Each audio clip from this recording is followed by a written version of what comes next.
Buenas tardes con todos los presentes. El día de hoy, continuando con el segundo día de cursos intersemestrales 2021-2, realizado por el Círculo Minero Mario Samamé Boguio, tenemos la ponencia preparada por Carlos Carrasco Inostroza y Emanuel Poma Guamán, quienes nos van a exponer el tema denominado variograma y variable regionalizada. Sin antes, le voy a dar el pase a Jefferson Tirado, quien es secretario general del Grupo de Investigación GreenGeo, para que nos pueda dar unas breves palabras. Jefferson, ¿te encuentras ahí?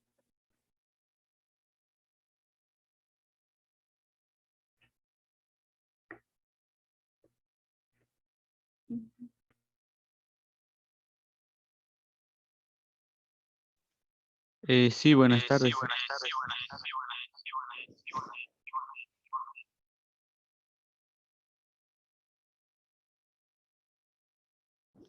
Ahora sí, ¿se me escucha?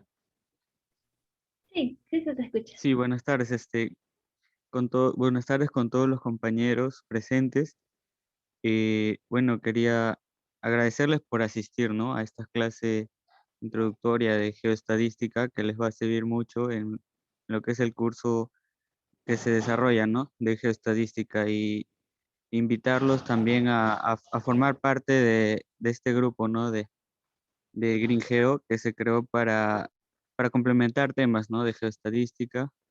Y, y nada, bueno, que en breve les estaré pasando el grupo de WhatsApp que se ha creado, y, y agradecer también a los ponentes, a Carlos Carrasco y a Manuel Poma, que son compañeros que han llevado el ciclo pasado de manera satisfactoria el curso de geoestadística. Y bueno, sin más nada que decir, muchas gracias y continúen con la exposición. Gracias, Jefferson. Bueno, a continuación comentarles brevemente que las preguntas pueden realizarlas por el chat, o si en caso la duda es muy grande, pueden levantar la mano en el Zoom para que pueda plantearla en el momento de la exposición. Buenas tardes, Emanuel. ¿Estás listo para empezar con la clase? ¿O Carlos? ¿Quién de los dos va a comenzar? Sí, estamos listos. Buenas noches. Bueno, a continuación le doy el paso a usted.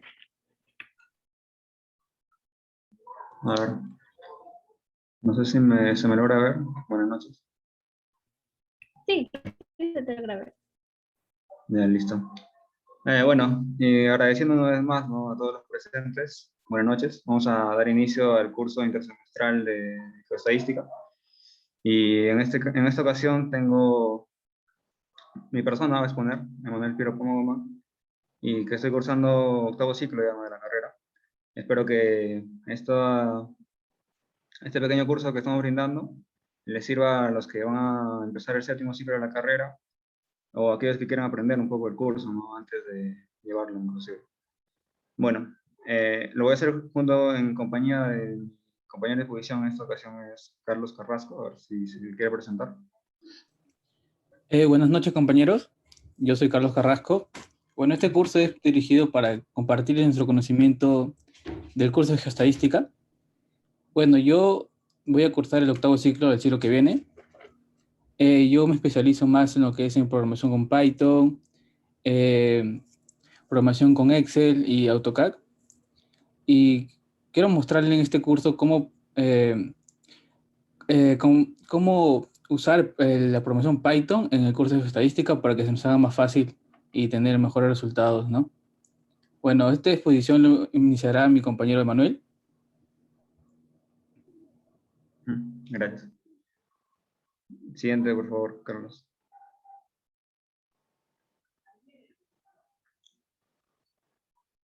Bueno, sin más preámbulos, vamos a un poco dirigirnos al origen de la estadística, un poco la historia, ¿no? Antes de pasar este PPT, bueno, no lo tengo ahí, bueno, no importa. Quisiera hablarles un poco de la geoestadística, ¿no? ¿Qué es la geoestadística? ¿Para qué sirve la geoestadística? La geoestadística es una ciencia, bueno, es una rama de la estadística que se originó con la intención de encontrar y ubicar yacimientos, ¿no? Es decir, tener el menor error posible para que nosotros sabemos, ¿no? Que, bueno, si no lo saben, lo menciono ahora, que la minería es una actividad de gran riesgo, que demanda una gran inversión en sus inicios, y si nosotros queremos encontrar un yacimiento rentable, solo 1 de cada 300 yacimientos es explotable, y 1 de cada 100, 1 de cada 30, digo, geólogos que son experimentados, ¿no?, en encontrar yacimientos, pueden encontrarlos. Pueden encontrar yacimientos que son explotables, ¿no? Bueno, para esto nos hacemos más que nada las estadísticas. Y bueno, ahora sí daré paso a la historia. La historia empezó con Henry Poincaré, ¿no?, que en el Congreso de Solvay plantó los cimientos de la base de la topología, ¿no?, base matemática de la topología. Y bueno, en base a sus estudios, luego vino Paul Lévy, que bueno, estudió en Francia, y se basó en la teoría de probabilidades, ¿no?, que fue el maestro de Georges Materon. Bueno, luego vino Materon, así resumido un poco, considerado como el padre de la geoestadística por dar el concepto de dónde trabaja la geoestadística, ¿no? La geoestadística trabaja en dos espacios, el espacio de probabilidades y el espacio vectorial, ¿no? Bueno, él también fundó un centro de geoestadística en Chile, donde se inició sus estudios, ¿no?, el doctor Alfredo Marín, que enseña el curso de geoestadística. Y bueno, el doctor Alfredo Marín se inició ahí, ¿no?, como dije, y también tuvo un aporte muy importante con respecto a los yacimientos filonianos, ¿no? Bueno, tiene una tesis doctoral de eso, y estudió en la escuela de minas en París, donde estuvo becado para estudiar la tesis doctoral, ¿no? Ahora, bueno, ahora están los estudiantes de la Escuela de Geología y Minas, que más que nada estudian técnicas de simulación y técnicas de estimación de reservas para poder darle una nueva vista, ¿no?, a la geoestadística. En aquellos yacimientos donde es muy complicado, ¿no?, o sea, yacimientos que presentan estructuras geológicas como pliegues, fallas, donde muchas veces la distribución de leyes presenta mucha variabilidad y no es muy, o sea, vamos a tener un error de estimación muy grande, ¿no?, con las técnicas de simulación y estimación. Siguiente, por favor. Bueno, hablando de David Lowell, ¿no? David Lowell es considerado como el mejor explorador minero del mundo. En sus logros tiene 17 yacimientos a lo largo de su carrera, entre los cuales destacan La Escondida, que está en Chile, en Antofagasta. Él apostó por la minería de Chile. Encontró efectivamente, ¿no?, un yacimiento de gran reserva de cobre en Chile. Tardó 2 años, pero lo encontró, ¿no? Bueno, luego viene la mina de oro en San Cristóbal, también mina Pierina, que está en Perú, y él es el descubridor de verdadero potencial de Turomocho, ¿no?, el cual fue un yacimiento que encomendó al doctor Alfredo Marín, donde la estimación de recursos y reservas con la técnica de simulación condicional con n variables. Hablando un poco de la metodología de David Lowell, como ya dije, la minería es una actividad de gran riesgo, en donde nosotros debemos ser intrépidos, ¿no?, es decir, no rendirnos, no rendirnos, usar técnicas geoestadísticas como las...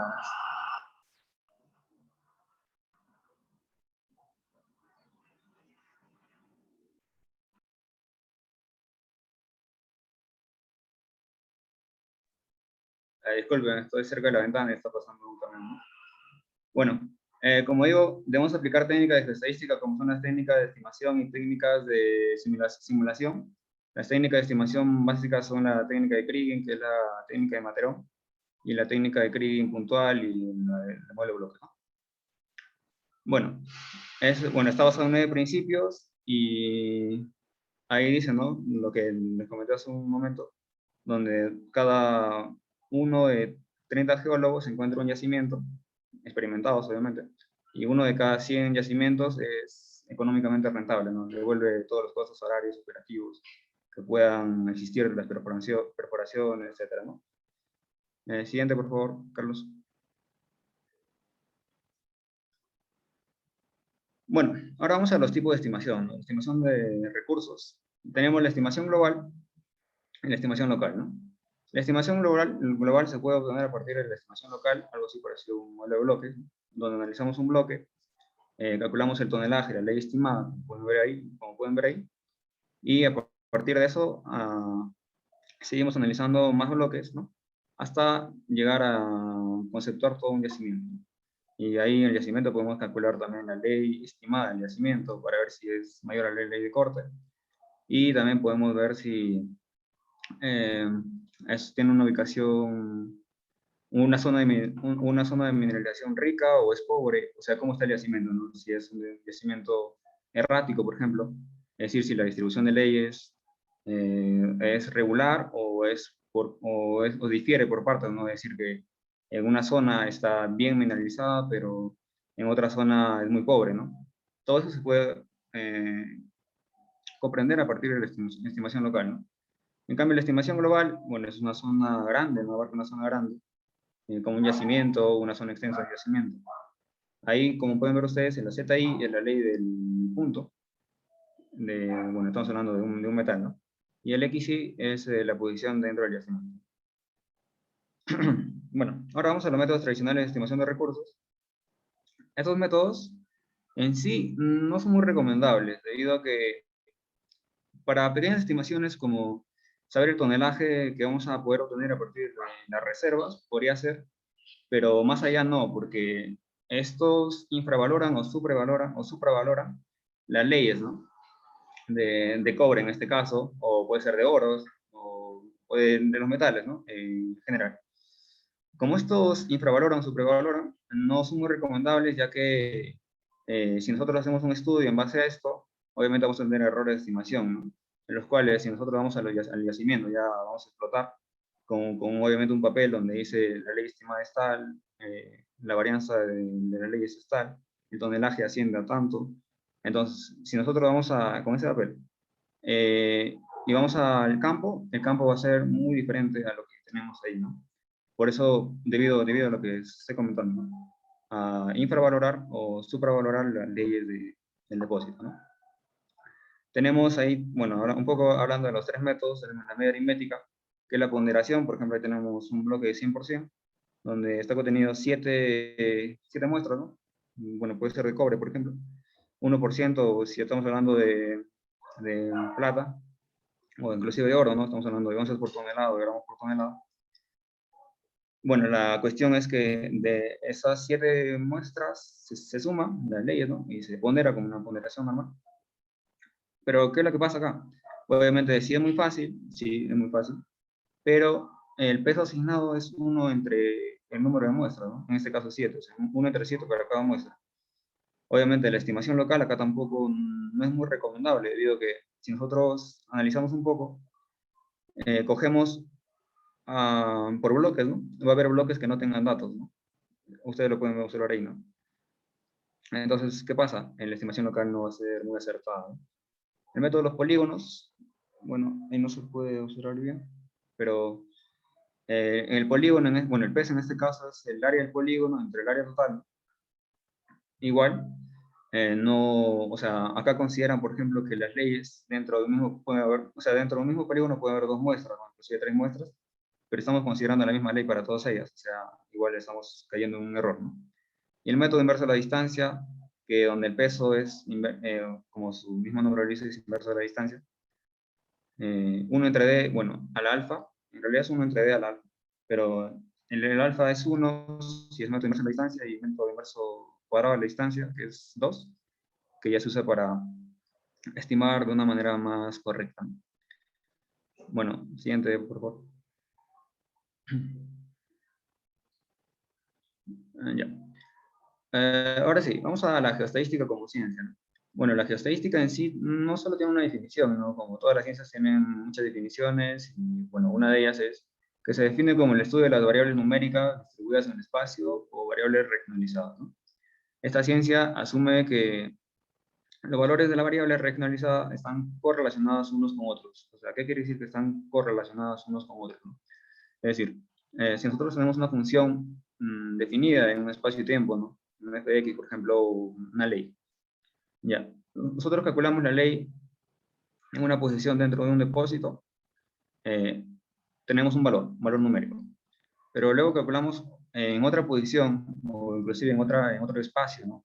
La misma, y tenemos otro valor, pero ese valor no es que sea independiente de la otra, sino están correlacionadas con una función, o sea, son independientes, ¿no? Bueno, como ya dije antes, la geoestadística es una rama de la estadística. Entonces, ¿en qué la supera, no?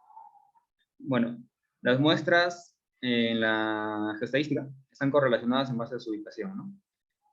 Y en la estadística, o sea, esta la considera independiente, no hace un análisis, es decir, no hay una correlación entre ellas. Otra diferencia es que considera la posición relativa de las muestras, a diferencia de la estadística, que básicamente las ignora, no considera la posición de la muestra. Toma en cuenta la correlación de las muestras, a diferencia de la estadística, que, bueno, esta no incluye, ¿no?, la correlación espacial de las muestras. Y como dije en un inicio, también la geoestadística se define como la teoría de variables regionalizadas definidas en un espacio vectorial sobre un espacio de probabilidades, ¿no? Y esos son los espacios en que trabaja la estadística, ¿no? El espacio vectorial y el espacio de probabilidades. Siguiente, por favor. Bueno, ahora hablemos de la variable regionalizada. La variable regionalizada representa una característica de un fenómeno determinado. Quizás estas palabras no suenen muy fáciles de entender, ¿no? Pero, dicho en pocas palabras, la variable regionalizada lo que representa es un valor dentro de un espacio, o bueno, dentro de una ubicación y tiempo determinado, ¿no? Como por ejemplo, hay la ley de un mineral en una beta. Es decir, si nosotros cogemos una posición cualquiera por ejemplo, si ese es un depósito, el que ustedes ven ahí en la imagen, cogemos cualquier posición dentro del depósito, vamos a coger un valor de ley. Vamos a otra posición, vamos a tener otro valor, ¿no? Y entonces eso ya sería una variable regionalizada. Igual, el precio de un metal, conforme al tiempo, esta puede ir variando, ¿no? O sea, de igual manera. Entonces es una variable regionalizada. La potencia de un yacimiento, el espesor de un yacimiento a lo largo de la longitud del yacimiento no va a ser igual en todo el yacimiento, es decir, también va a ser una variable regionalizada que cambia acorde a la ubicación, ¿no? Y bueno, la ley de un mineral en un punto X dentro del depósito, la densidad de la roca. Estos acá son ámbitos mineros, pero también puede ser usado para otras industrias, por ejemplo, puede ser la presión, ¿no? El pH, por ejemplo, también, la temperatura, o sea, hay muchas variables regionalizadas a lo largo de todas las ciencias. Siguiente, por favor. Siguiente, Carlos, por favor. Ya. Bueno, ahora hablaremos de campo y soporte, ¿no? El campo, entonces, si nosotros queremos ubicarnos dónde la ubicación de la variable regionalizada, dónde se desarrolla, la superficie o volumen sobre la cual se considera esta variable se denomina soporte, ¿no? Por ejemplo, ahí vemos litologías, ¿no?, de óxidos mixtos, enriquecimientos secundarios, sulfuros primarios, etc. En el cual, si nosotros cogemos una zona donde queremos hacer una estimación de reservas, por ejemplo, cogemos parte de los óxidos y parte de los mixtos. Entonces, toda esa zona va a ser nuestro soporte, ¿no? De igual manera, en la imagen inferior, ¿no?, que está debajo de esta, ahí se puede observar que son sondajes, ¿no? Sondajes son taladros, los cuales se sacan testigos y se evalúa el RQD, etc. Bueno, de ahí también, de igual manera, ¿no?, si nosotros quisiéramos hacer una estimación de reservas de todo ese posible yacimiento que tenemos esperanzados que va a ser un yacimiento rentable, entonces igual definimos un soporte para hacer el análisis de estimación de reservas, ¿no? Y bueno, los resultados, obviamente, si consideramos soportes distintos, tenemos 3 soportes distintos, van a diferir, ¿no? Por ejemplo, ahí la media se mantiene igual, son bloques de 1 por 1, 5 por 5 y 25 por 25. Pero los demás valores como la media, la desviación estándar, la varianza, algunos valores más cambian, ¿no? Siguiente, por favor.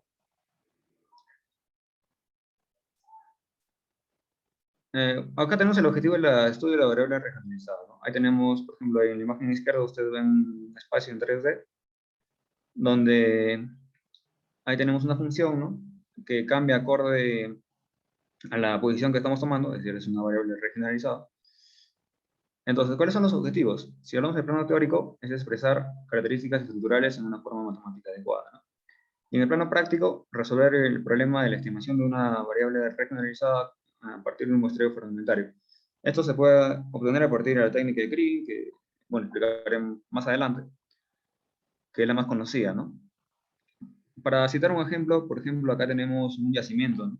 Un yacimiento, imaginen que es un yacimiento. El P de X representa el espesor, ¿no? El yacimiento, es decir, la potencia en términos técnicos. Y el ZX, bueno, representa la ley, ¿no? La ley en esa posición. Entonces, la potencia y el ZX, esos dos, van a ser variables regionalizadas, ¿no? Ahí pueden ver que si nosotros tomamos otro punto, otra posición, ¿no? Que no sea la que está marcada como línea azul, va a cambiar, ¿no? La potencia no va a ser la misma y la ley probablemente tampoco sea la misma. Depende de la acumulación de mineral. Siguiente, por favor. Bueno, yo hablaré sobre una herramienta que la geoestadística aporta, ¿no? Que se llama variograma. Como podemos ver, fue desarrollada y presentada por Jos Materon en la década de los 60 del siglo XX, en donde se considera que las variables regionalizadas que ya habló mi compañero están modeladas en un espacio de variables aleatorias reales sobre un espacio de probabilidades. Podemos ver en la imagen que tenemos unas leyes de testigos, cada una en diferentes posiciones, y con un vector h que sería el que representa la distancia, y cada uno va a tener una ley. Por ejemplo, la siguiente imagen. Podemos ver acá que tenemos una muestra en una posición X, y luego tenemos otra muestra en la posición X más H. Z representa la ley de cada muestra. H sería el vector de distancia. Está caracterizada por la función variograma, que teóricamente está definida como un medio de la esperanza de la diferencia de las leyes de cada muestra, una muestra X más H y la otra en la posición X, elevado al cuadrado. La función variograma tiene propiedades como la que vemos acá, que en la posición 0 es igual a 0. Eso lo podemos verificar en la misma función. Por ejemplo, si reemplazamos h por 0, sería la diferencia de la ley en la posición X menos la ley de la misma posición X. Sería 0, ¿cierto? También podemos verificar que el variograma de h es mayor, siempre va a ser mayor o igual a 0, porque esto es un cuadrado, ¿no? Y sabemos que un cuadrado siempre es mayor o igual a 0. Y para demostrar la tercera propiedad del variograma, podemos ver la imagen de arriba, que podemos ver que es un vector, ¿no? Sabemos que el vector h y el vector menos h en módulo son iguales. Por eso es que se dice que el variograma de menos h es igual al variograma de h.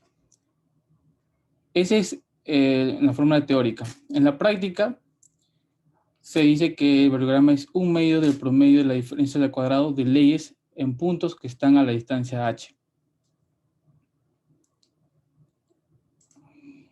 Como puedo ver en esta imagen, podemos ver que es el variograma teórico y el variograma experimental. Podemos ver que el variograma experimental tiene una tendencia al variograma teórico. Como vemos, es una curva que representa el grado de continuidad de la mineralización de un depósito, o ya sea un fenómeno natural que se requiere investigar, ¿no? Experimentalmente, uno dibuja una distancia h en la axis x, y en la ordenada y se dibuja el valor del variograma, que es el promedio del cuadrado de la diferencia entre las leyes de las muestras tomadas a una distancia h, una de otra.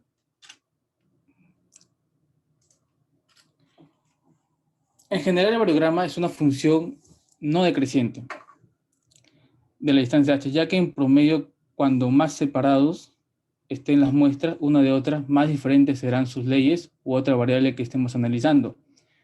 El variograma ofrece una estimación precisa del tradicional del concepto de una zona de influencia. podemos ver acá en la imagen unos parámetros deducidos del programa.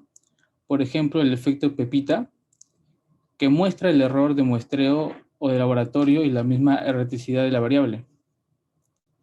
Podemos ver también lo que es la meseta, que es el valor constante cuando h es mayor al alcance. Y podemos ver lo que es el alcance, que muestra la interacción y la influencia que tiene un dato sobre otro.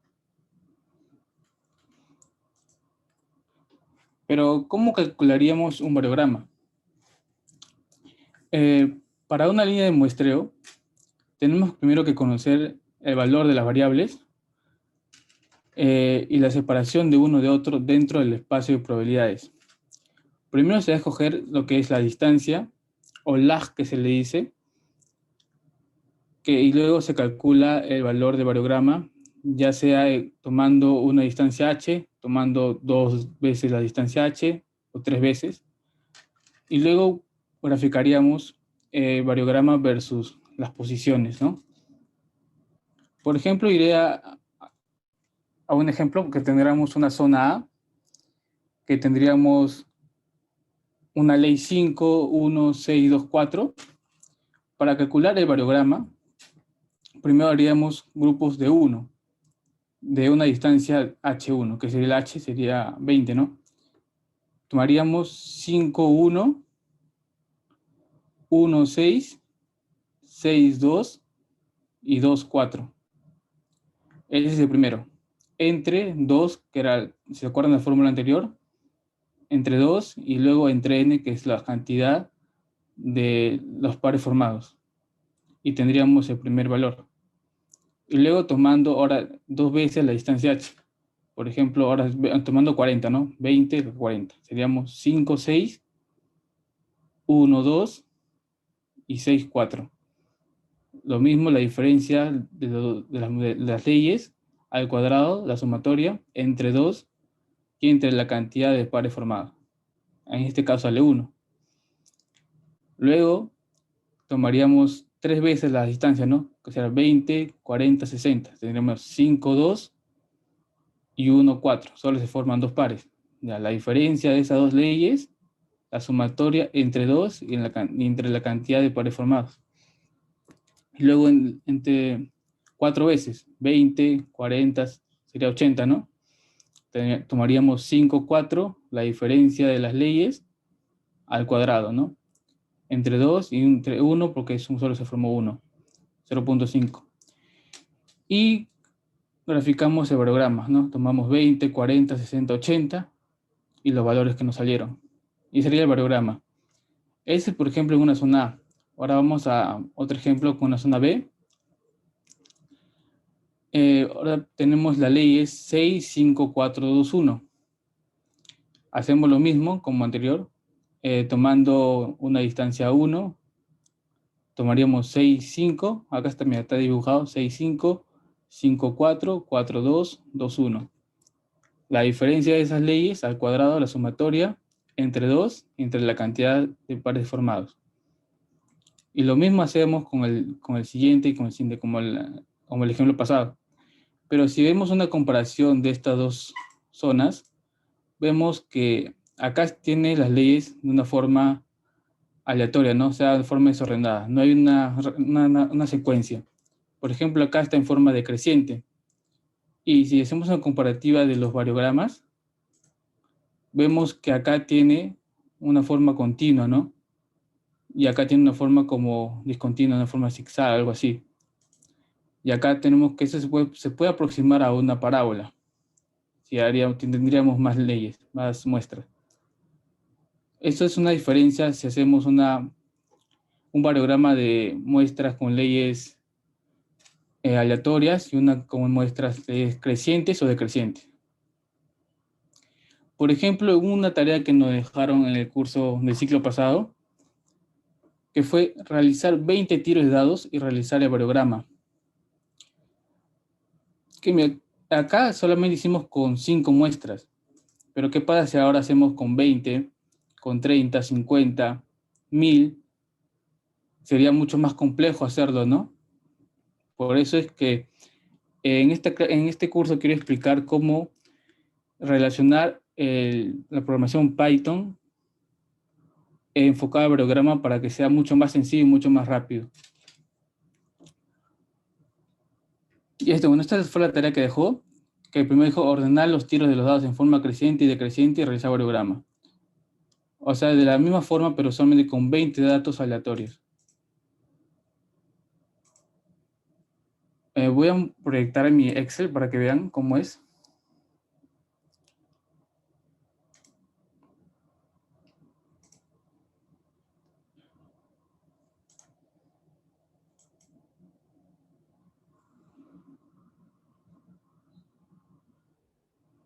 Ya, a ver, ahora observen mi Excel. Ya, la tarea fue esta.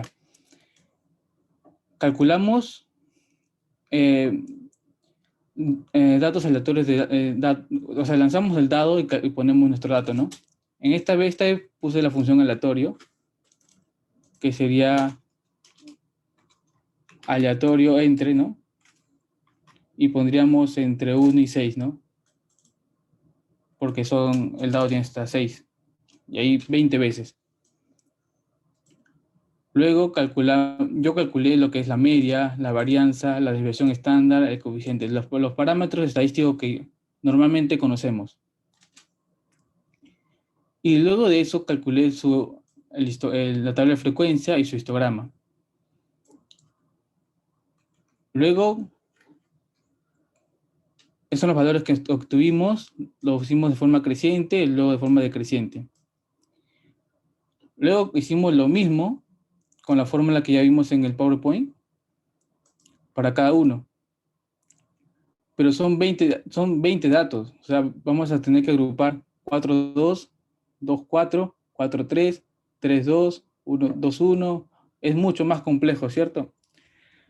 Y por eso es que yo lo hice en un software Python. También se puede hacer en Excel, pero es un poquito más o menos difícil de entender. Pero lo voy a mostrar ya. Lo voy a mostrar en Python.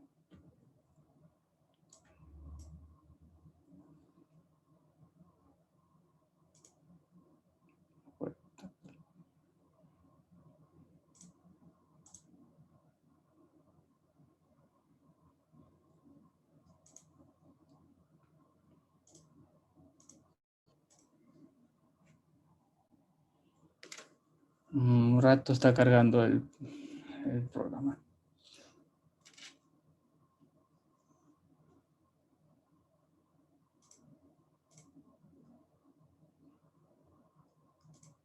Bueno, mientras está cargando el programa Python, voy a explicarles un poco de lo que es, ¿qué es Python?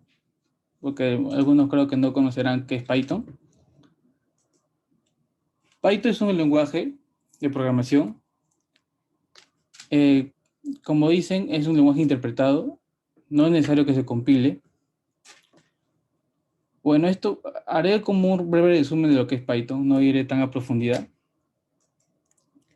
Bueno, una característica de Python es que no usas mucho código a comparación de otros programas, otros lenguajes de programación.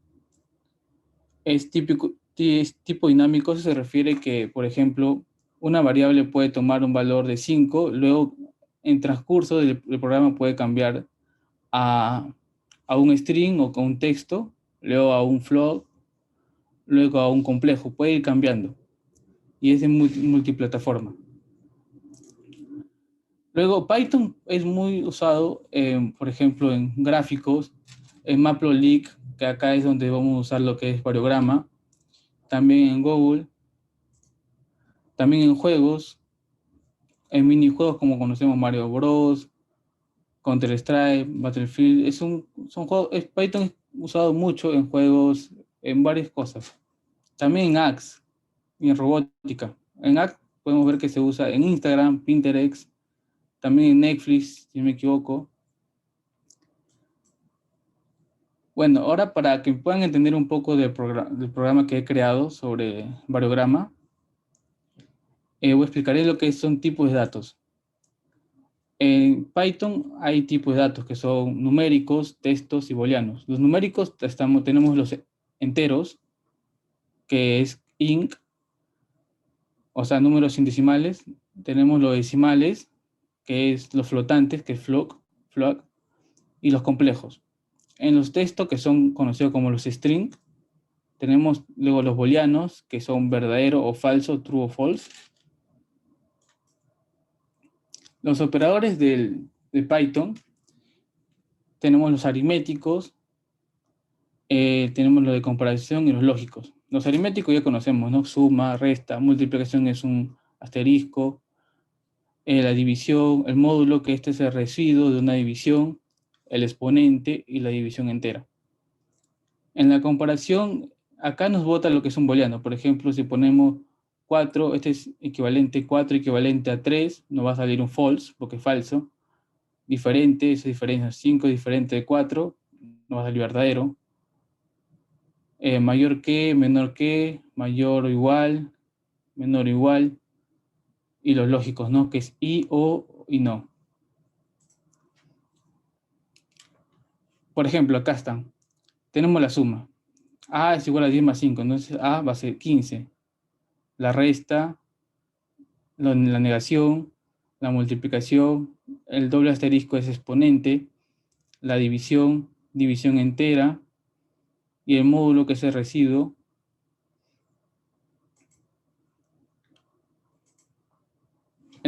Acá está, operadores relacionales. Por ejemplo, 5 equivalente a 7 es falso, ¿no? Rojo equivalente a verde es verdadero. Acá se dice que es verdadero porque son diferentes, ¿no? Acá, diferente. Menor que, 8 menor que 12, verdadero. 12 mayor a 7 es falso. 12 menor o igual a 12, verdadero porque está al igual. 4 mayor o igual a 5 es falso. Los operadores lógicos. Acá está. Por ejemplo, esto es falso, ¿no? Falso y verdadero es falso, ¿no? Falso. 9 menor a 12 es verdadero. Y 12 mayor a 7 es verdadero. Verdadero y verdadero, verdadero. Y así, esos son los operadores que se usan mayormente en el lenguaje Python. ¿Qué es una variable? Variable es un espacio en la memoria del ordenador donde se almacenará un valor que podrá cambiar durante la ejecución del programa. Por ejemplo, una variable, como dije, puede tomar al inicio un valor de 5, luego ir cambiando en el transcurso del lenguaje que hemos o del algoritmo que hemos creado, ¿no? Va cambiando. Al final, pues, el 5 puede terminar en un string o cualquier otro número. Y eso se va almacenando en la computadora. Estas palabras no se pueden usar como variables porque and, como vimos que es y, luego esas son palabras que tienen una función ya definida en Python.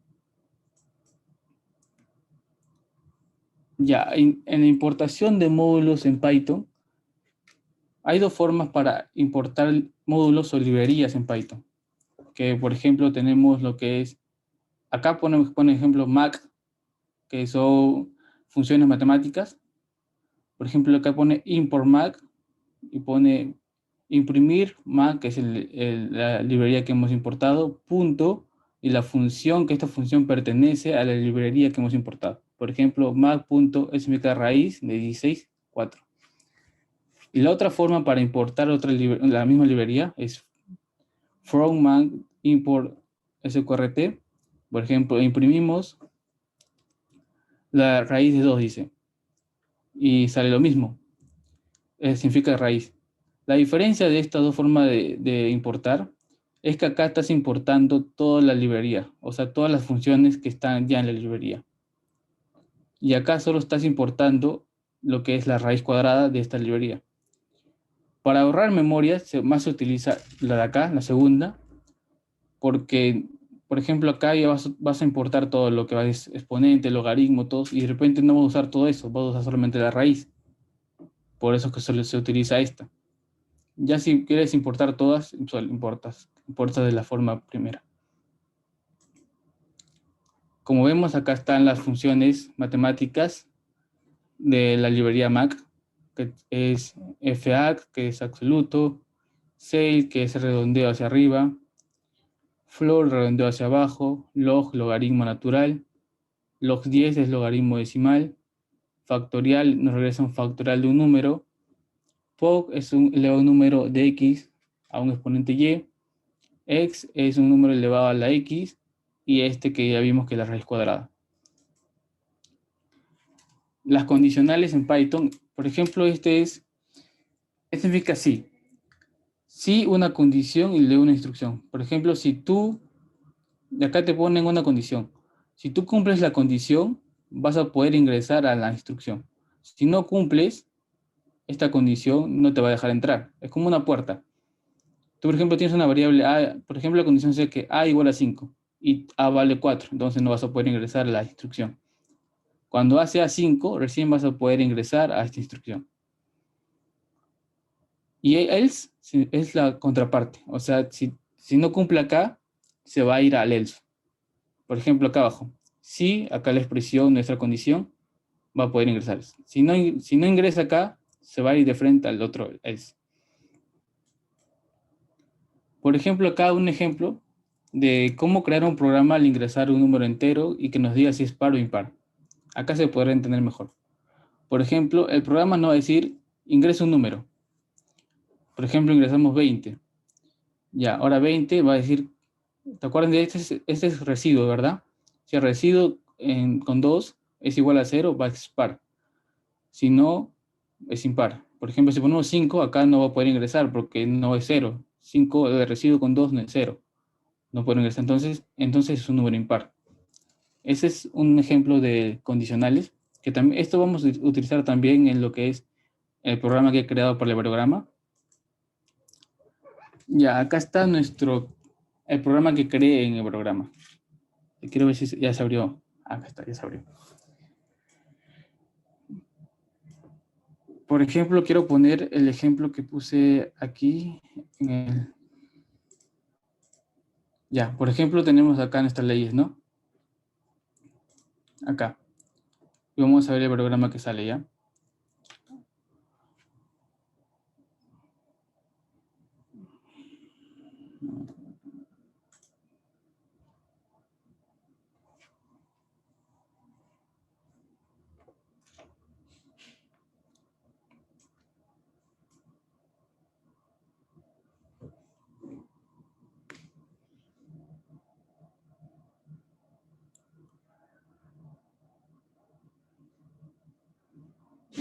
La computadora no carga. Ahí está. Dice, ingresa la cantidad de datos. Por ejemplo, vemos acá son, ¿cuántos? Son 5 muestras, ¿no? Entonces pondríamos 5 muestras. Y se ingresa la distancia entre las muestras. ¿Cuál es la distancia entre las muestras? Es 20, ¿no? Ponemos 20. Ingresa el dato número 1, que sería 5, 1, 6, 2, 4, ¿no?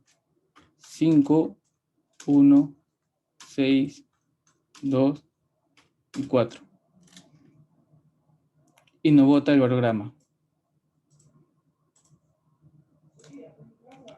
Y vemos, y acá nos dice, ¿no? Para K igual a 1, distancia 20, nos da las parejas y el resultado. Acá también, las parejas y el resultado. ¿Y por qué uso esto en vez de usarlo a mano o escrito, no? Porque no siempre te van a dar solamente 5 datos, 5 muestras, ¿no? Te pueden dar 20, como el profesor dio 20 muestras, ¿no? Te pueden dar 1000 muestras y no vas a hacerlo a mano, sería muy complicado, muy complejo, ¿no? Por eso es que he creado este programa en Python, porque si tú pones 1000 muestras o de repente lo puedo asociar también a lo que es con Excel. Si tenemos las muestras en Excel, de acá ya el Python nos jala las muestras y ya nos da el programa. Y eso lo vamos a hacer ahora acá, ¿no? Tenemos los 20 valores, pasamos los 20 valores a Python y nos va a botar el programa. Y ahora para explicarles un poco sobre cómo he hecho esto, lo voy a...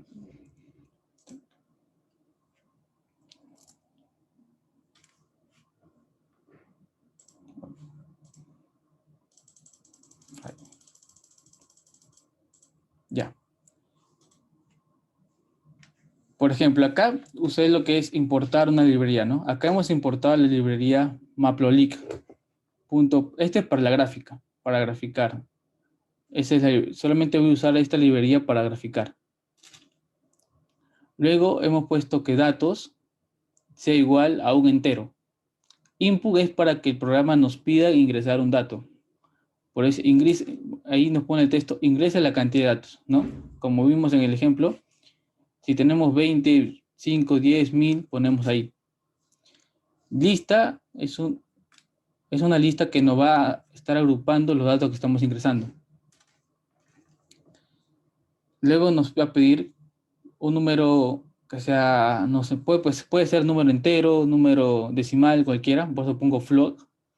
Y le vamos a pedir input, ingrese la distancia entre las muestras, ¿no? Porque en este ejemplo pusimos 20, ¿no? Pero puede ser 20.5, 30, 30.5. Y distancias es la que va a estar agrupando las distancias que vamos a estar haciendo, ¿no? Luego puse, a Gamma es una lista que vamos a estar agrupando los resultados para tenerlo en las ejes de las ejercicios y graficar. Y a for significa lo que es un ciclo. En Python tenemos ciclos como el ciclo for, el ciclo while. El ciclo while, no, lo explicaré de frente al ciclo for. Por ejemplo, acá for te dice si i está en el rango, este rango 0 a datos, por ejemplo, va a ser el número que vamos a tener, ¿no? Si son 20 datos, va a ser de 0 a 20. Entonces i va a estar en el rango de 0 a 20. Cuando i ya haya pasado por todos estos datos, el ciclo se va a cerrar. Eso significa for. For va a tomar el valor de 0, 1, 2, 3, 4, 5, hasta 20, hasta 19, porque no toma el último valor. Y hasta que acabe ya se cierra. Ya no va a funcionar este ciclo. Entonces, ¿qué te dice acá? Z va a ser un valor entero y te va a pedir, ingrese el número de dato, por ejemplo, el dato número 1, y vamos a ingresar el dato número 1. Luego va a seguir y te va a pedir el siguiente dato, el dato número 2. Luego te va a pedir el dato número 3, el 4, el 5, el 6, el 7, y así vas a ingresar todos los datos. Y luego lista.append. Append es la función que nos hace agregar un valor a la lista. La lista de acá está vacía. Esto significa que está vacía la lista. Y .append es que cada vez que ingresamos un número acá, nos va a agregar el valor a la lista. Y luego nos va a poner print, que es imprimir los valores. Nos va a decir los datos ingresados son los siguientes. Y nos va a botar los datos de la lista. Ahora, acá uso la condición, ¿no? Si len significa la cantidad de datos de la lista es igual a la cantidad de datos, ya recién va a poder ingresar. O sea, cuando ya hayamos ingresado todos los datos, según todos los datos que hemos iniciado, si hemos puesto 20, tenemos que ingresar los 20 datos, ¿no? Y por eso acá te pongo sí. Luego K.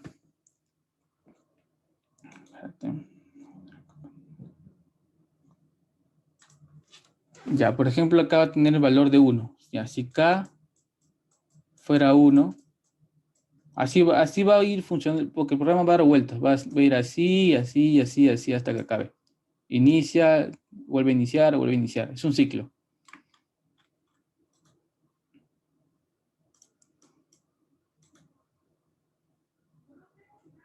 Porque el programa va a iniciar primero con K igual a 1. Ya, K igual a 1.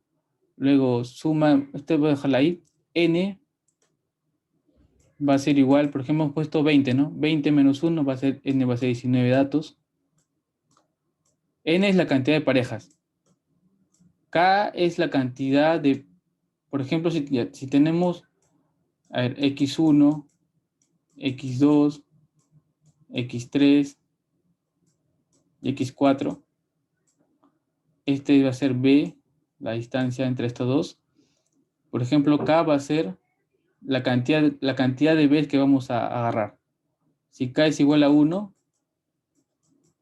vamos a tener, ¿cuántas Bs? Esta de aquí y esta de acá. Si K fuera igual a 2, vamos a tomar 2 veces B. Este es B también, ¿no? Vamos a tomar el 1, x1, x3, x2 y x4.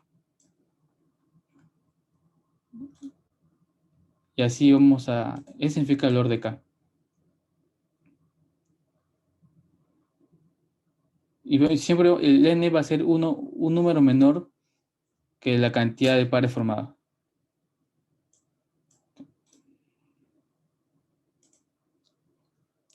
Ya. Ahora aquí vemos que abrimos otro ciclo. H va a tomar el valor de K, que va a ser 1, y la D, que D es la distancia, ¿no? Que hemos puesto que es 20, ¿no? 20. Entonces, para K igual a 1, acá se va a imprimir. Para K igual a 1, H va a ser un valor 20. Y las parejas formadas va a ser igual a igual a 1 medio de n, la cantidad de parejas formadas que es 19, por la lista que es J va a iniciar con 1 también. Entonces, 1 menos 1, 0. Siempre en una lista, en Python, por ejemplo, si tenemos una lista, tenemos igual a un 0, 1, 5.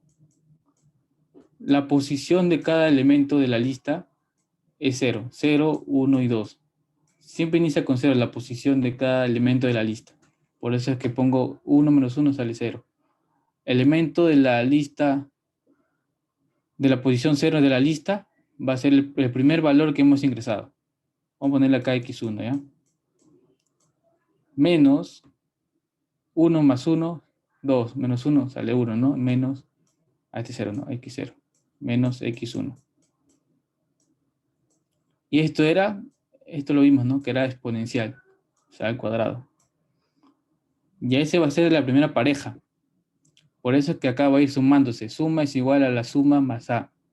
O sea, la suma como era el valor 0 que pusimos acá, cada vez que hagamos una pareja va a ir sumándose. Este valor va a ir sumando, sumando, sumando y tendríamos luego el primer gamma, el primer resultado.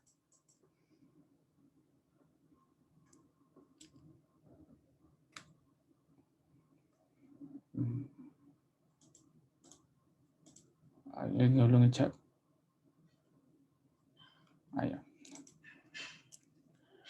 Y así haríamos sucesivamente cada uno y así tendríamos el resultado. Voy a mostrarles lo que sale.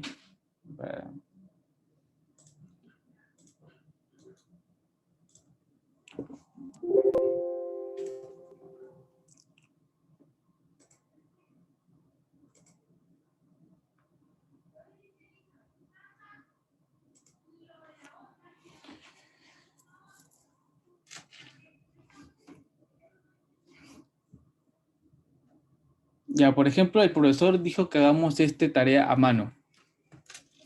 Yo lo copié del Excel, ¿no? Que lo había hecho. Mira, y esto lo queríamos a mano. Las parejas, diferencia al cuadrado. Y si todavía cuando lo hacen a mano es muy largo. Entonces es mucho más complejo.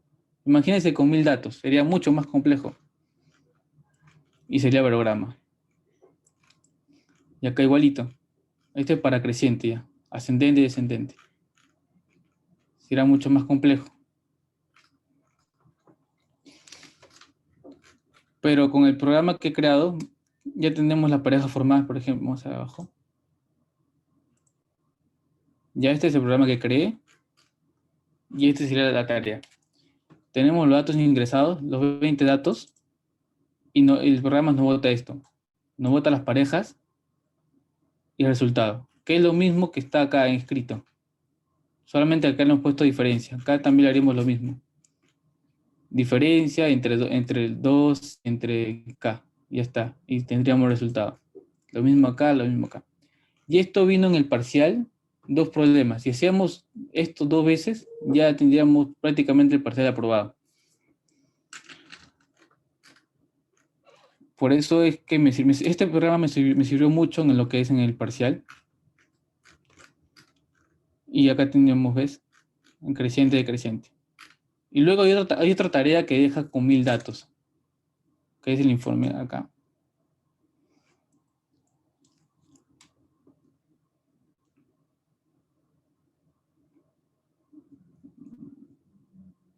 Les mostraré el informe.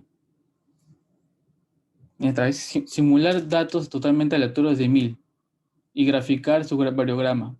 Ya ves, ya sería mucho más complejo hacerlo a mano o hacerlo a calculadora, ¿no? Sería mucho más complejo.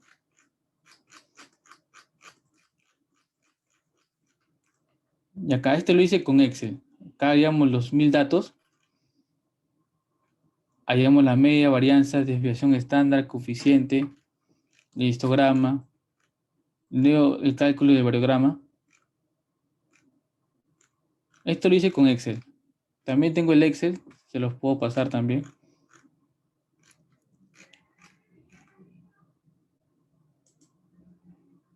Ahora para mostrarles lo último. Por ejemplo, si tuvimos estos parámetros que ya conocemos, tienen un valor, ¿no?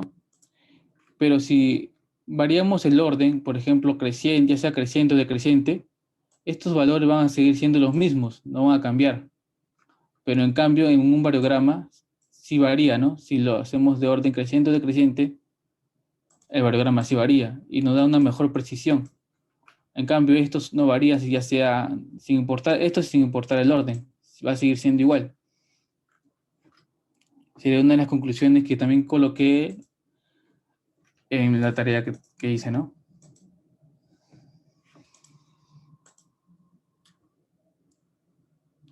Bueno, daré paso a mi compañero para que termine de exponer los últimos temas del curso.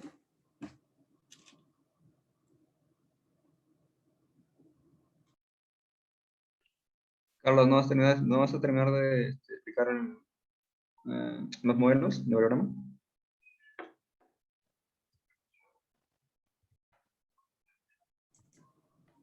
Ah, verdad, sí, los modelos, un ratito. Sí, sí, acabas.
Bueno, los modelos de homogramas tenemos varios, que se hace un modelo lineal,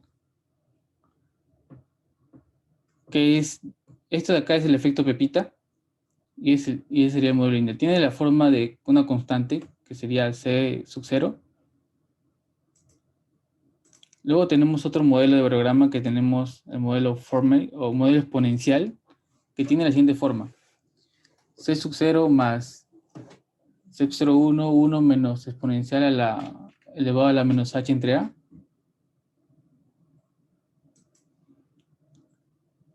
Luego tenemos el modelo esférico o de Materon, que tiene la siguiente forma.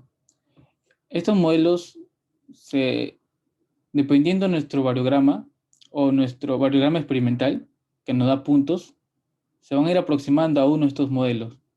Y viendo la siguiente forma, que tengan esta forma, ¿no? Este es un variograma y tiene la siguiente forma, la función, ¿no? Por ejemplo, este es el modelo de Holk y tiene forma de un seno, ¿no? 1 menos seno de h entre h. También tenemos el modelo de Gauss.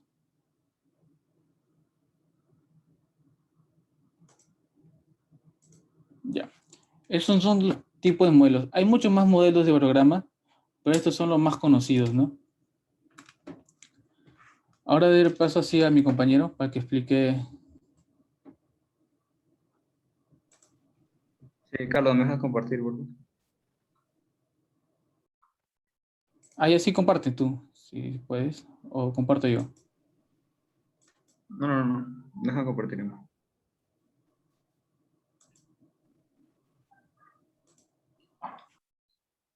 Mm.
Ay, comparte tú.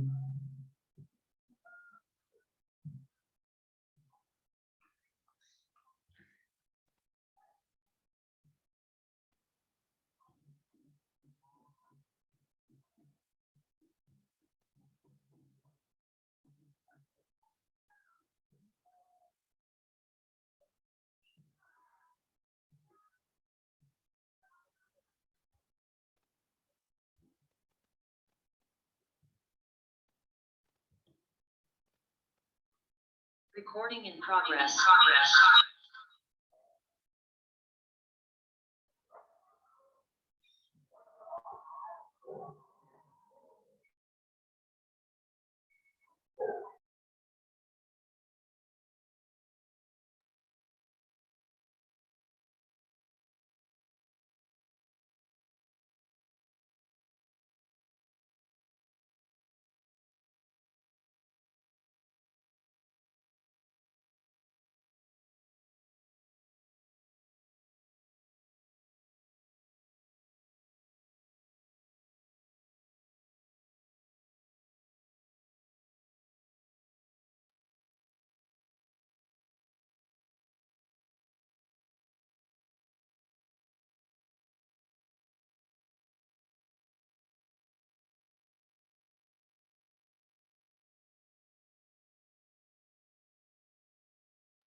A todos los presentes, me gustaría informarles que estamos teniendo algunos problemas y que en unos minutos vamos a continuar. Gracias.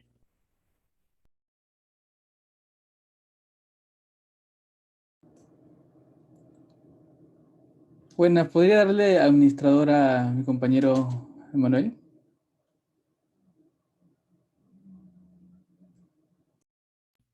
Sí, estoy un momento.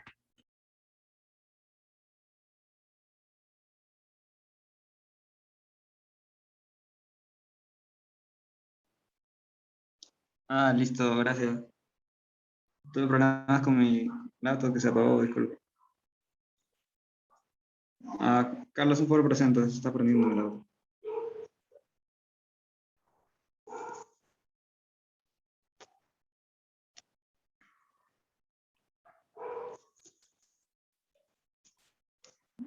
Bueno, pero mientras, íbamos a darles una gráfica, pero bueno. Bueno, ya una vez he explicado, ¿no? Lo de mi compañero, cuáles son los programas en Python. Y bueno, ¿para qué sirve el programa? Que es una herramienta de la estadística para ver, ¿no? Datos anómalos en un yacimiento y muchos de esos inconvenientes que produce error de estimación a la hora de la estimación de reservas, ya no habría problemas con el variograma, ¿no? Es decir, que todos los datos anómalos que presentan una gran variabilidad serían descontados, ¿no? Y justamente de esto trata la compositación, ¿no?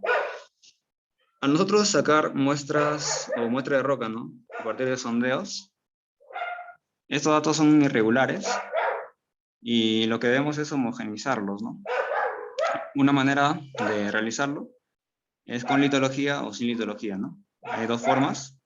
Eso dependerá del yacimiento en el cual estemos analizando, pero generalmente no se considera litología, ¿no? Bueno, ahí tenemos una imagen donde se puede observar cómo es la compositación, ¿no?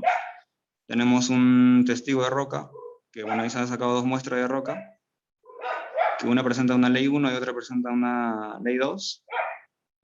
Y obviamente esta muestra de roca no presentan la misma longitud, ¿no? Por el mismo hecho que muchas veces la perforación o la roca se tritura por la acción de la fricción del taladro y queda como pedazos muy chiquitos de roca, ¿no? Y estos muchas veces se pierden, entonces la longitud básicamente no es la misma, ¿no? De toda la muestra de roca. Y entonces para esto, la compositación, por ejemplo, esto se basa en el histograma de longitudes. Es decir, vemos la longitud de cada muestra de roca que obtenemos a partir del sondaje. Y, por ejemplo, en la primera muestra de roca tenemos 4 metros, después tenemos 6 metros, 8 metros, así, ¿no? 2 metros, y luego hacemos un histograma a partir de eso. Es decir, aquella que tenga aquella longitud de roca que presente mayor frecuencia es la que se queda como la longitud del compósito, ¿no? Por ejemplo, que sea una longitud del compósito, a ver, que nos salga 2, 2, 4, 6, 8, 2. A partir de ahí, la longitud del compósito sería 2, ¿no? Es la que más se repite, con una frecuencia de 3. Algo así, ¿no? Pero obviamente no son 5 datos nada más, son 1000 datos, 10.000 datos, o sea, son muchos sondajes, ¿no? Bueno, en el caso de que sean 2, por ejemplo, 2 metros, la ley 1, entonces solo consideramos la parte que es 2 metros, ¿no? Y quedará una partecita verde, la parte verde y la parte azul que queden, que no son 2 metros. Bueno, o sea, y lo que le falta 2 metros de la parte verde, es lo que quedaría una nueva ley para que ésta tenga una misma longitud de compósito, que sería 2 metros, y de esta manera se podría regularizar las muestras, ¿no? Es decir, que estas ya presentan un mismo volumen, una misma longitud, y ya podremos realizar estimación de reservas, por ejemplo, ¿no? Y bueno, la manera de calcularlo, la ley promedio de la ley de compósito, es así, ¿no? La sumatoria de las leyes por la longitud de la muestra, ¿no? Y entre la longitud de las muestras, ¿no? Entonces, ¿cuál es el propósito de compositar? Uno, ya lo dije, que los sondajes nunca entregan longitudes regulares, ¿no? Siempre son irregulares. Y por lo tanto, mediante la compositación lo homogenizamos y podemos obtener datos que presenten el mismo peso, ¿no? Igual largo, peso y volumen. Aparte reduce el efecto de Pita, que ya lo explicó mi compañero. El efecto de Pita es básicamente los errores de estimación que se toma a la hora de evaluar un yacimiento, ¿no? Y matemáticamente está establecido como el corte, no es, o sea, es como un límite de corte al eje Y, ¿no? Pero no lo corta, simplemente se va hacia el origen, ¿no? No le llega a cortar, pero sí es un límite. Aparte que no se pierde información valiosa, ¿no? Permitiendo usar los valores más reales producto de la extracción de mina. Ya que si nosotros no compositamos, al ser irregulares, muchas veces vamos a perder información valiosa y aparte podemos sobreestimar o si no, infravalorar la ley, ¿no? La ley estimada del compósito. Siguiente, por favor.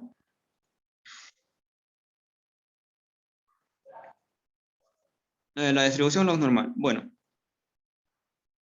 la distribución log normal es muy usada, ¿no? en las tesis de análisis de yacimientos, por ejemplo, para evaluar más que nada lo que es las anomalías en un yacimiento, ¿no? Ya que, como dije al principio, en un yacimiento, o sea, un yacimiento no presenta solo zonas donde la mineralización es muy buena, ¿no? Sino también zonas donde la mineralización es muy pobre.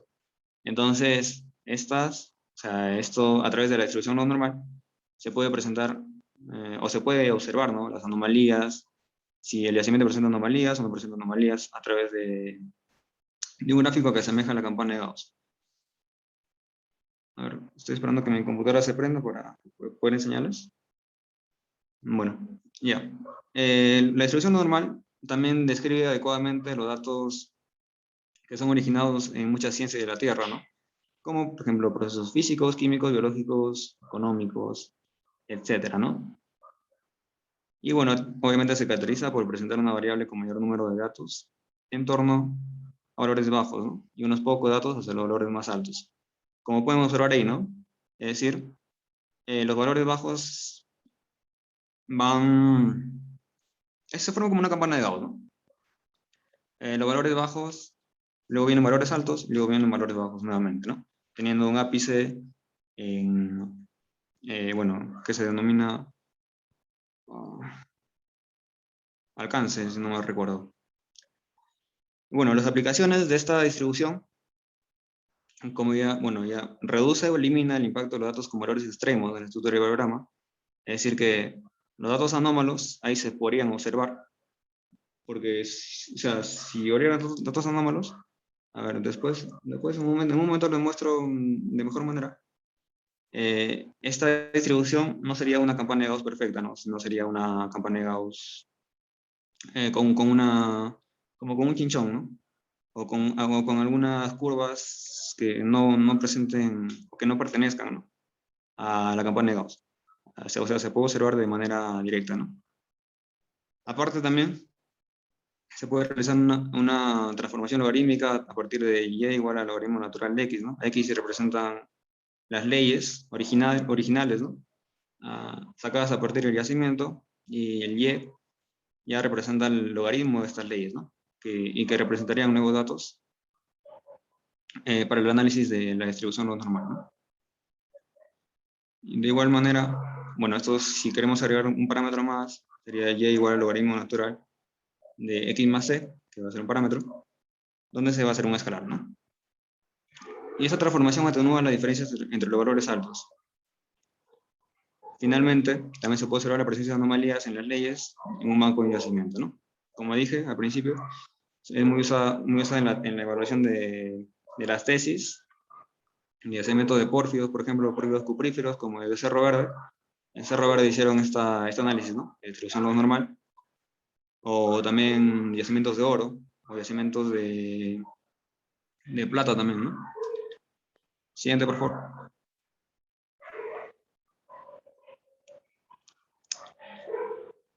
Ya. Bueno, la distribución normal, bueno, ese es un poco el concepto que les he dado, ¿no? Ahora, ¿cómo se realiza o cómo se llega, ¿no? a esta función de densidad? Bueno, esta es obtenida a partir de una transformación logarítmica de los datos iniciales, ¿no?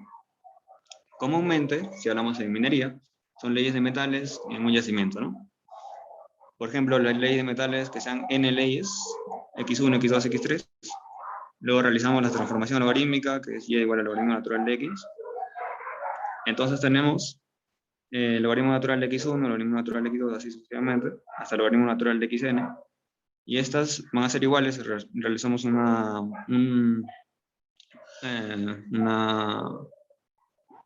transformación logarítmica y le asignamos una variable que va a ser y.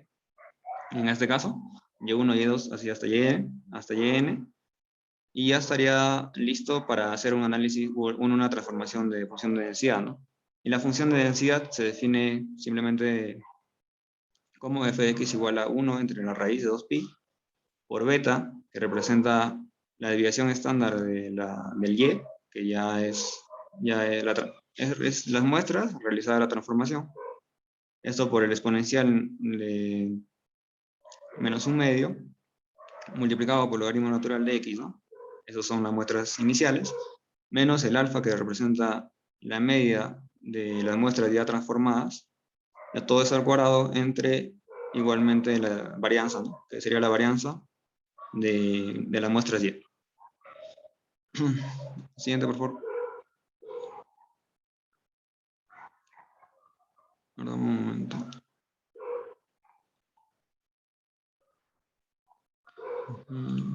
Ya. Ya. La teoría del límite central.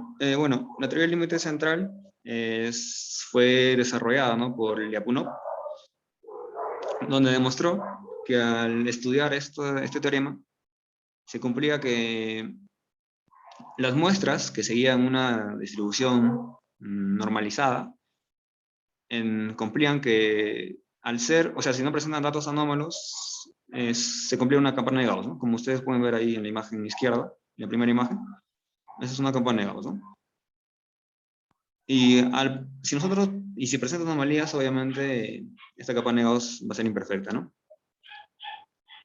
Pero lo que más demostró fue la función de densidad de probabilidad, ¿no? Ustedes la tienen ahí, el f de y ya está transformado, ¿no? Es igual a 1 entre la raíz de 2pi. Es básicamente lo mismo de antes, solo que el alfa y el beta está ya transformado, bueno, está tomado como desviación de estándar de y media de y, ¿no? Ahí tenemos la relación entre la distribución normal y log normal. Ahí tenemos las ecuaciones matemáticas que se usan, ¿no? para su cálculo. Y Recording in progress.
Ya. Carlos, ahora sí voy a compartir, ¿verdad? Gracias.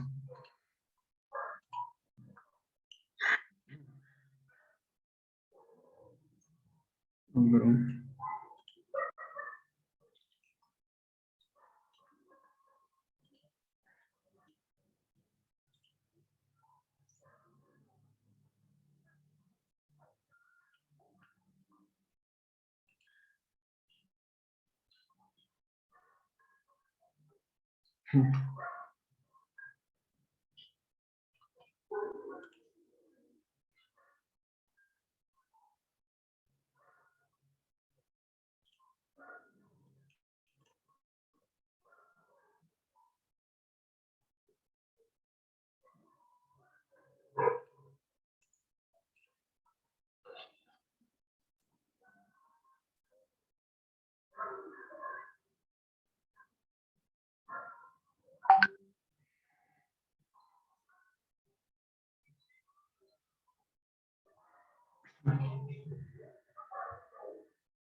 Ya.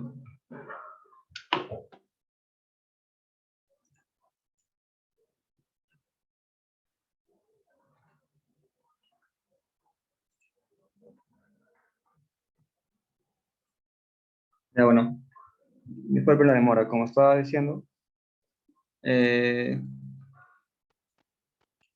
cuando nosotros analizamos, ¿no?, un yacimiento para que puedan entender, y mayormente la distribución de leyes, mayormente en los pórfidos, ¿no?, resulta una gráfica así, ¿no? Cuando tú haces la transformación logarítmica, es decir, que tienes datos iniciales que son x1, que son de las leyes, así hasta xn, como ya lo hemos visto, le realizas una transformación logarítmica de estos datos, o sea, le aplicas logaritmo nada más. Para esto puedo usar software como SGen, que lo realiza al toque de la transformación. Y bueno, a partir de esto, haces una gráfica, ¿no? Esta gráfica que ustedes ven acá, esta de acá, ustedes la hacen a partir de estas de acá, de estas relaciones, de la media de los datos iniciales y la media de los datos transformados, ¿no? Amy. Entonces, bueno, entonces, como iba diciendo, si el yacimiento presenta anomalías, lo que va a pasar es que el yacimiento va a ser algo así, ¿no? Es decir, acá este yacimiento presenta anomalías, ¿no? O también puede ser al otro lado, ¿no? Acá también. Inclusive, si nosotros hacemos algo más interesante que viene en los parciales, ¿no?, que es un análisis de ppplot, acá nosotros ubicamos lo que nos salió, el f de x teórico, que es el de acá, y el otro que es el acumulado, ¿no?, que es el llamado acumulado, que simplemente es obtenido a partir de la frecuencia acumulada. La frecuencia acumulada lo vas dividiendo y lo vas colocando acá, ¿no?, de cada dato, y lo vas relacionando.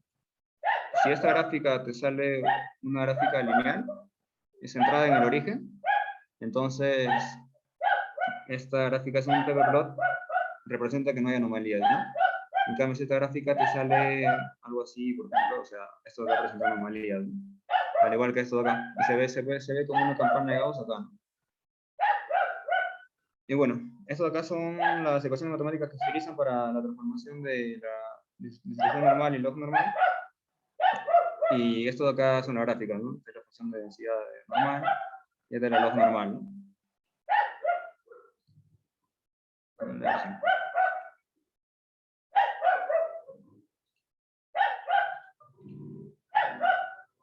Ya. Bueno, y acá tenemos un ejemplo, ¿no? tenemos un yacimiento de pórfido de Cerro Verde, por ejemplo, tiene una ley promedio de 4% de cobre con una desviación estándar de 1.5% de cobre. Nos pide graficar la función de distribución de leyes de cobre. ¿Cómo sería la solución? ¿No? Esto, si ustedes analizan, estos dos de acá son dadas, o esta ley y esta desviación estándar son del yacimiento no transformado, ¿no? Es decir, de la distribución de leyes normales, ¿no? Tenemos que la distribución de leyes vota una ley promedio de 4% y una división estándar de 1.5%, ¿no? Esto lo colocamos acá. La media es 4% y la división estándar es 1.5%.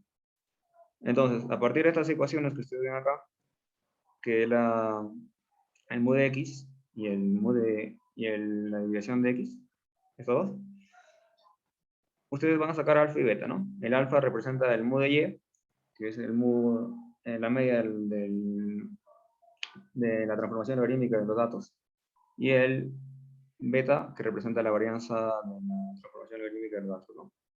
Entonces, bueno, acá despejamos nada más a partir de estas ecuaciones, y tenemos el alfa y el beta, ¿no?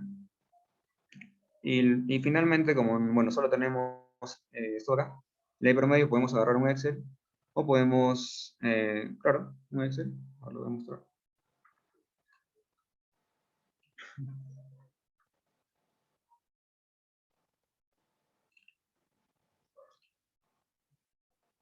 Donde se podría analizar, ¿no? Para que te salga la gráfica de distribución de leyes, ¿no?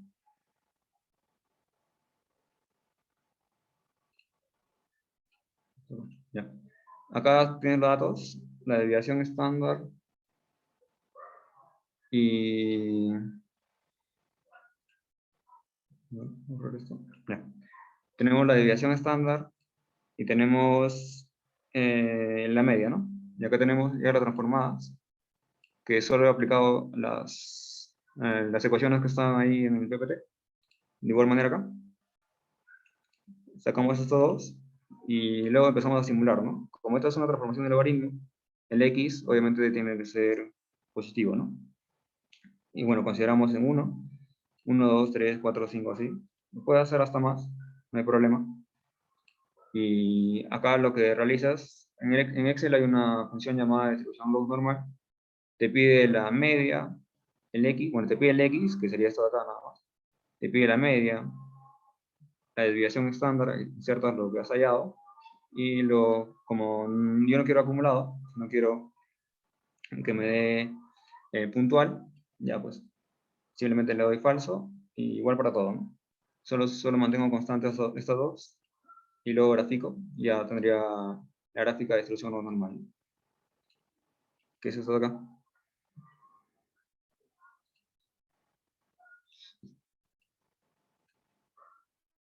Bueno, ahora con respecto a la generación de números aleatorios, ¿no? Bueno, esta parte ya es un poco más engorrosa. Por ejemplo, tenemos números generados al azar, que son R1, R2, R3, y sucesivamente hasta Rn, donde los números randoms generados obviamente están en el dominio de 0 a 1, para considerar 0 a 1, y tienen la misma probabilidad de ser elegidos, ¿no? Esa es la característica de los números aleatorios. Ahora, el movimiento browniano también hay que recordarlo, ya que el comportamiento de la distribución en las leyes en un yacimiento es explicado a través de este movimiento, ¿no? Es decir, si nosotros tenemos un yacimiento, ¿no? Bueno, esto es un yacimiento en 2D nada más, y tenemos leyes, que esta es una ley 1, ley 2, ley 3, ley 4, así, ¿no? Obviamente hay miles de leyes en un yacimiento. Pero, como dije inicialmente, estas leyes representan una variable regionalizada. Entonces, estas leyes están correlacionadas entre sí. Es decir, que de acuerdo a la posición que ellas ubican en el espacio del depósito, estas presentan un determinado valor, ¿no? Entonces, estas siguen el movimiento browniano.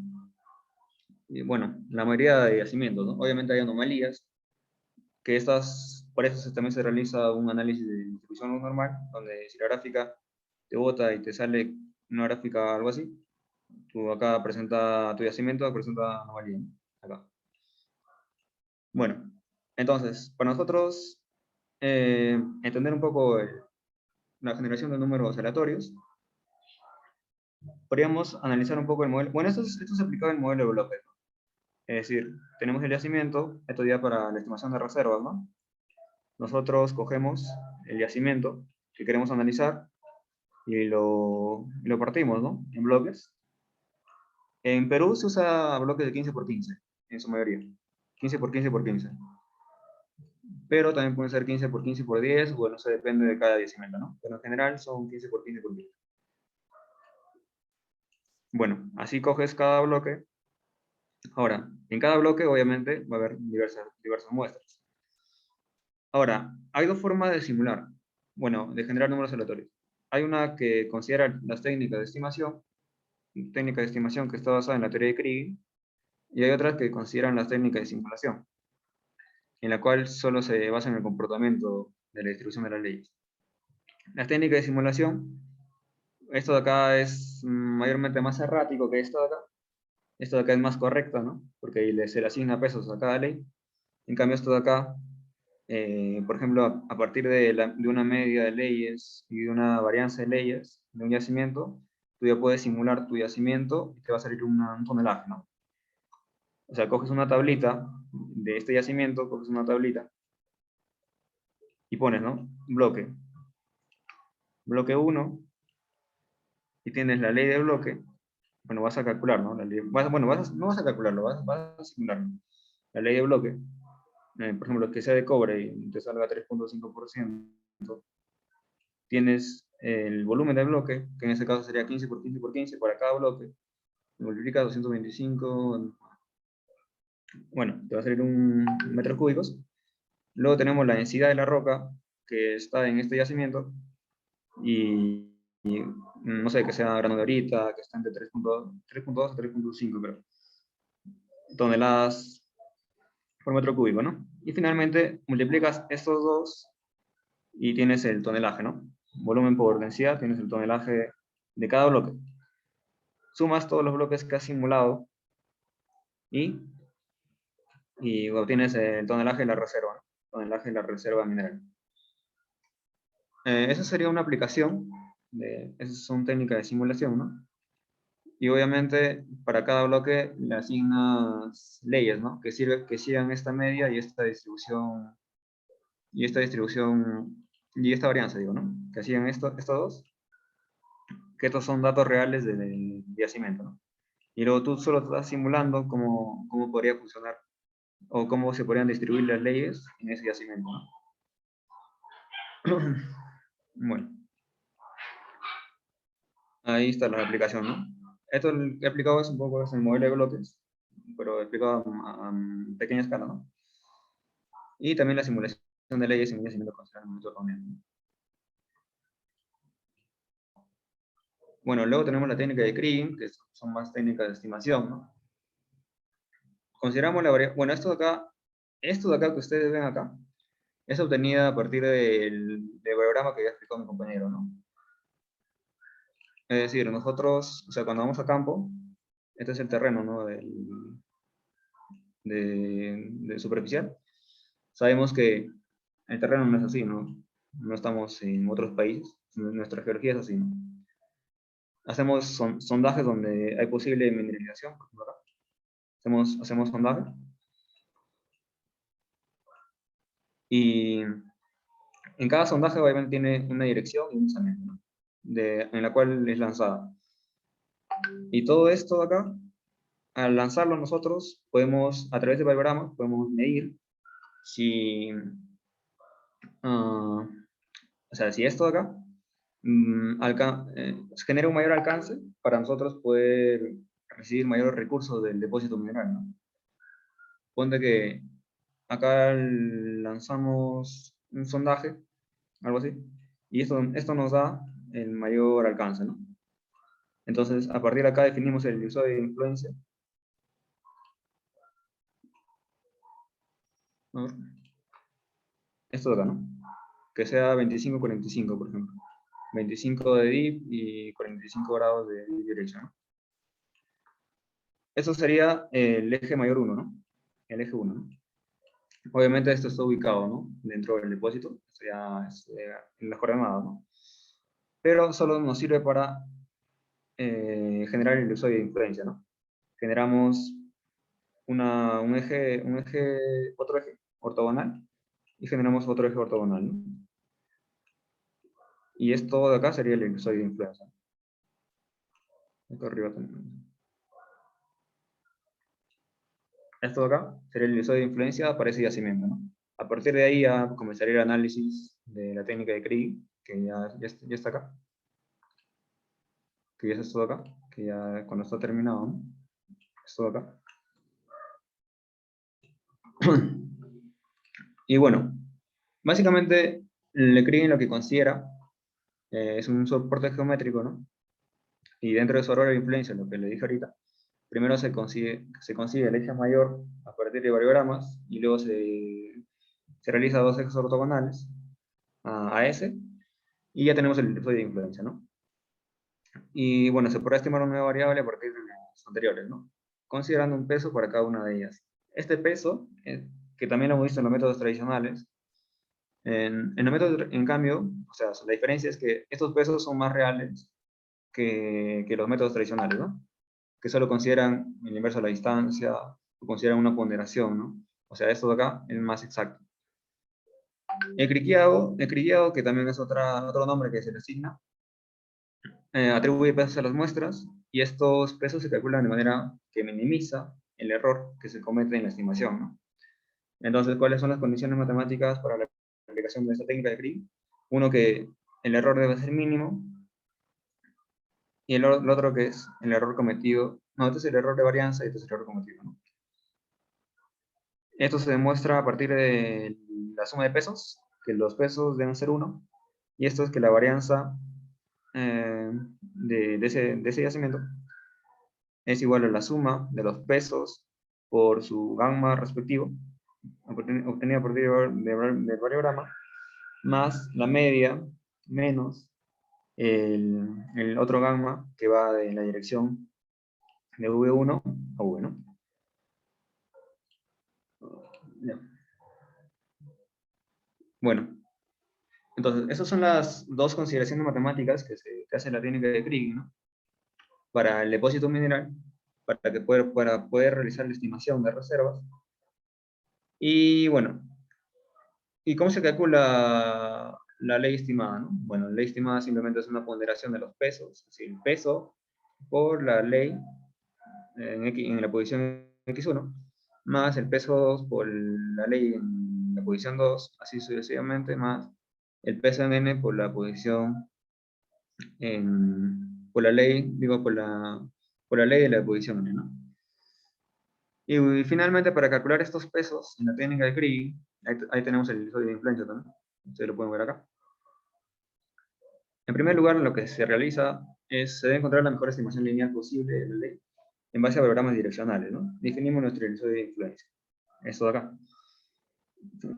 Seguido, definimos el modelo de variograma que mejor se ajusta a nuestros datos. Esto es un modelo de variograma matemático, ¿no? Ya, como explicó mi compañero, hay diferentes modelos: el modelo esférico, el modelo logarítmico, el modelo normal, bueno, etcétera, ¿no?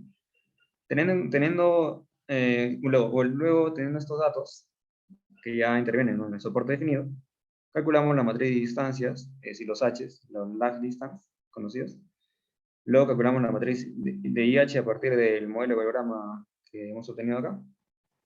Y finalmente ya viene el cálculo de los pesos, ¿no? Esto se puede obtener a partir de cálculos de matrices o operaciones de sistema de ecuaciones lineales, ¿no? Como ustedes lo consideren mejor. Y finalmente mostraré un ejercicio ya de la técnica de Krieg, que viene en el examen final. Dijo acá estimar la ley de oro en la posición ZX sub 0, que está acá, de un diseminado de alta sulfuración y baja ley de la mina Tantahuay en el punto P000, que están las coordenadas, ¿no? Bueno, estos son los datos del modelo de variograma. Se considera un variograma esférico con pepita. Ahí está, esto acá sería la pepita 0.2, este es el Sill Parcher, que es el 0.8, Entonces la meseta ascendería a 1, ¿no? Y el alcance es igual a 70. Bueno, tenemos acá el ZX1, que está acá. Tenemos la ley que se le ha asignado a eso, que en este caso es una ley de oro, 1,5 gramos de toneladas por oro. Lo que tenemos en la ZX2 sería 3 gramos por tonelada de oro, y en la ZX3 tenemos 8 gramos de tonelada por oro, de oro, ¿no? Y acá tenemos coordenadas de cada punto, y este punto nos dan acá, ¿no? 0, 0, 0. Bueno, acá le mostraré una forma de resolverlo, que es matriz. Primero hacemos la matriz de coordenadas de cada punto, de 0, 1, 2, 3, que se ven acá, 0, 1, 2, 3. ¿Listo? X, Y, Z, definimos las coordenadas. Tenemos las coordenadas del punto 0, son 0, 0, 0. Las coordenadas del punto 1, acá, 0, 30, 0. Las coordenadas del punto 2, 40, 0, 0. Y el punto 3, 0, 0, 50, ¿no? Y las leyes, bueno, ahí está. Y esto de acá nos pide, ¿no? La ley estimada. En este caso sería gramos por tonelada de oro en cada uno. En dato del problema, acá dice que es un variogramo esférico con pepita. Con pepita tanto, meseta tanto y alcance tanto. Ahí está. Esto de acá sería la representación del modelo matemático del variograma esférico. Sería 3 medios de h, que es el lag distance entre el alcance, menos un medio del lag distance entre el alcance al cuadrado, para todo h que sea menor al alcance. Igual, bueno, cuando esto pasa mayor que el alcance, mayor o igual, se considera 1, y el modelo final sería la pepita más el still partial, que es el C1, vamos acá igual, por el I sub 0h, ¿no? Bueno, luego tenemos una matriz de distancias que simplemente se calcula como normal, ¿no? La distancia de un punto a otro, ya sabemos que es la raíz cuadrada de x1 menos x2, la diferencia de las coordenadas, ¿no? Al cuadrado, cada una, y la suma de ellos. Hacemos eso para cada uno. Obviamente es el h de 0, del h de 0 a 1, como el h de 1 a 0, va a ser igual, ¿no? Porque los puntos están a una misma distancia, ¿no? Luego tenemos la matriz de IH, ¿no? La matriz de IH se calcula a partir de acá. Por ejemplo, este h, ¿cómo está acá? 30. Ya, este 30 es menor que el alcance. ¿Que el alcance es 70? Sí. Como es menor que el alcance, todos los datos los ponemos acá. 3 medios por, sería el h, que es 30, entre el alcance, ¿no? Que es 70, menos así. Y esto de acá multiplicamos por C1, que sería 0.8, ¿no? Más C sub 0, ¿no? 0.2. Y lo colocamos acá. Pero esto acá se puede realizar en Excel, con simplemente una función sí, una función condicional, y ya te genera de todo, ¿no? Luego, el sistema de ecuaciones lineales para la técnica de Kriging estaría basada acá, ¿no? Sería el peso por el gamma de 1, 1, más el peso 2 por el gamma de 1, 2, más el peso 3 por el gamma de 1, 3, más la media. Bueno, este mu es no es media, es un mu, es considerado como, si no consideramos mu, lo que pasaría es que tendríamos 4 ecuaciones con 3 incógnitas, ¿no? Entonces, para desarrollarlo de mejor manera, le han añadido un coeficiente más, que sería el mu, como una variable, y ya sería 4 ecuaciones con 4 incógnitas. Entonces, la matriz de coeficientes, esta es la matriz de coeficientes del peso 1, esto es del peso 2, esto es del peso 3, y esto es del mu, ¿no? La matriz de variables es esta de acá. Esta es la matriz de términos independientes, ¿no? Que sería el gamma del punto 0 al punto 1, el gamma del punto 0 al punto 2, el gamma del punto 0 al punto 3, y el último se considera 1 por las condiciones matemáticas de Kriging. Y bueno, ya tenemos las matrices. Consideramos A por B igual a C. Antes de la multiplicamos por la inversa. Y tenemos esto acá. Hagamos la matriz inversa con una función de Excel MMIN. Y tenemos esto acá. Finalmente el B sería simplemente la multiplicación de la inversa de A, de esta matriz, de coeficientes, por, de coeficientes por el C, ¿no? El C, que es de términos independientes. Multiplicamos este C, que está acá, y esto de acá. Y tenemos el lambda 1, el lambda 2, el lambda 3 y el mu, ¿no? Y finalmente calculamos la ley estimada, ¿no? Que es lo que nos pide. Simplemente sería multiplicar el peso 1 por la ley que tenemos, que es el dato, está acá. Y nos saldría este resultado. Y si queremos calcular la varianza, de igual manera, ¿no? Sumamos los pesos por su gamma, el mu sería este de acá, y le quitamos el gamma de V1 a V, ¿no? Eso sería, bueno, eso sería todo de nuestra parte. Muchas gracias.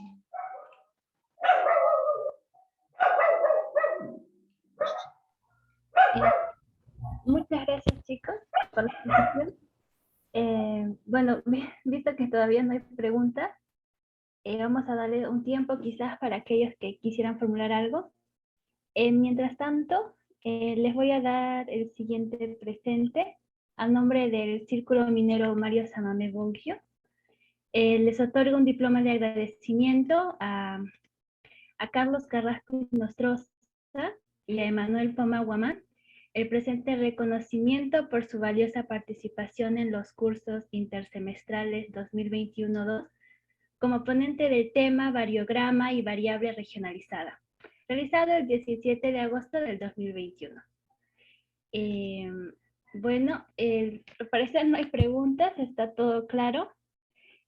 Sin nada más que agregar, nuevamente gracias Carlos y Emanuel por su participación, al igual que el resto de los asistentes. También recordarles que continúen participando de las próximas clases que se van a ir dictando a lo largo de la semana. Muchas gracias y tengan una buena tarde. Gracias.